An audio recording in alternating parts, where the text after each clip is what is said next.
right, so we're here with Clay Millican.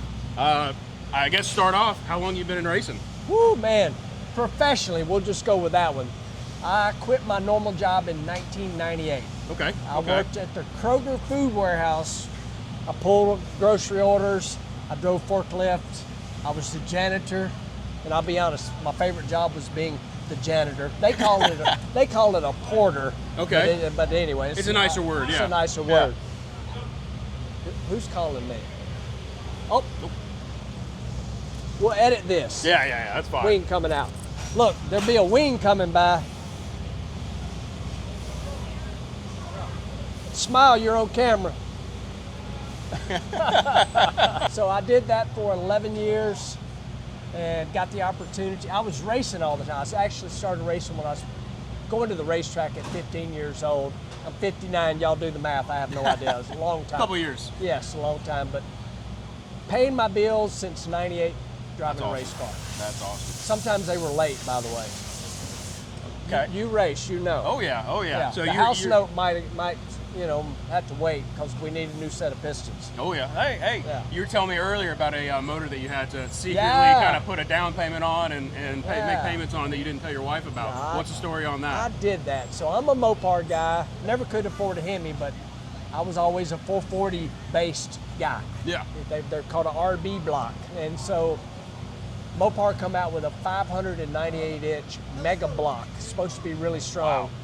And I like the B1 cylinder heads, aluminum cylinder heads. So I'm working at Kroger, and I may have went and made a big bank loan to buy one of these motors. Didn't tell her about it.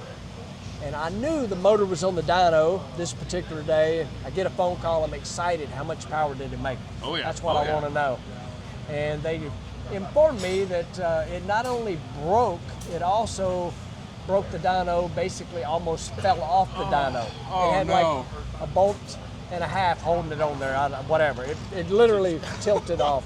And I was telling you, and I'll tell you guys, so it broke the crankshaft in the center main at an angle, which made the crank do this. Oh. So it went out both ends of the block, which broke the bell housing bolts, which made it almost fall off the It also dyno. broke your heart. Oh, absolutely.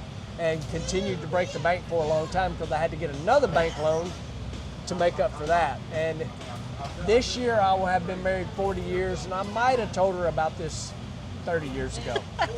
I didn't tell her immediately. No, you can't. Yeah, you got to pay it off first and then be like, exactly. hey, this happened. Yeah. Oh, that's great.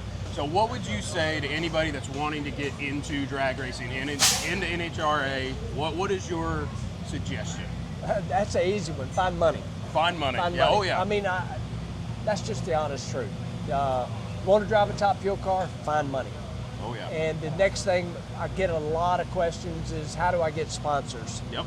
And that is impossible to answer, really and truly. Yep.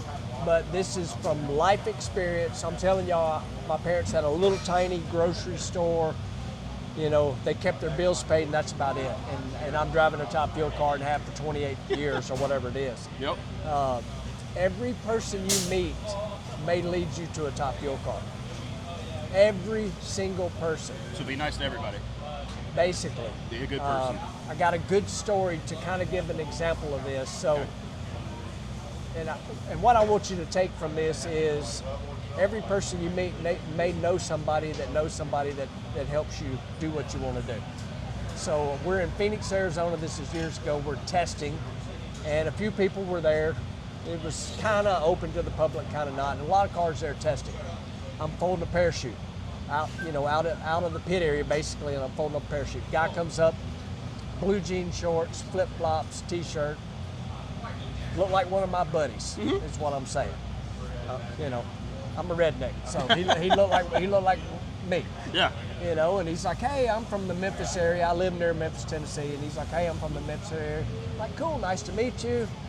And he's like, I want to come by the shop sometime. I'm like, sure, come on, Don't know who he is. I don't know who he is, yeah. nothing. Long story short, that guy ended up buying the Top Fuel team I drove for. Really? Yeah. Really? And I drove for him for many years. That's awesome. Just by happenstance. Yep. Right place, right time. But more importantly, I didn't go, hey, I'm busy. I'm trying to pay attention. This is my parachute. You I talk to BS everybody with that it. comes up. Yeah. Yeah, BS with it. That's the most important thing. It's just like you never know who knows somebody that you've met. Exactly. You know? Yeah, anybody that comes up to me at the pits, talk about the cars. I got Yep. some unique cars. Yeah, you do. They'll come up to the pits. They want to ride. I'll take them for a ride Yep. if it's possible. Yep. I try to take care of everybody. Yep. Being nice is the most important thing. 100%. I mean, what gave me my start in Top Fuel was I stopped with, I had a Super Comp dragster. Finally, I got to the point that that's what I had, and that's really all I could afford. Period. I couldn't afford it. I just told you I borrowed money to pay for the motor. Yep. But I went to a company picnic at the Felpro Gasket Company because a friend of mine worked there, and he invited me to come to the company picnic. Felpro, if y'all know cars, Oh yeah. biggest gasket manufacturer out there. Really long story short, I met the owner's son. We became friends. He bought a Top Fuel team, and he had never been to a race before, ever. That is a unique way to buy a team, I guess. Yeah, that's awesome. Yeah, That so is that's, awesome. again, we're talking my whole life here, and I'm old, so, but that's You're how not that that old. happened. Yeah, 59, dude. I'm 59 years old. That's my dad's age. I ain't that old. Not that old. I certainly don't act it or feel it. That's for That's sure. awesome. That's the most important That's thing. it. But I appreciate your time. Absolutely, man. Don't want to take any more. You're trying to get out of here. No So, worries. Thank all right. you. Thank you.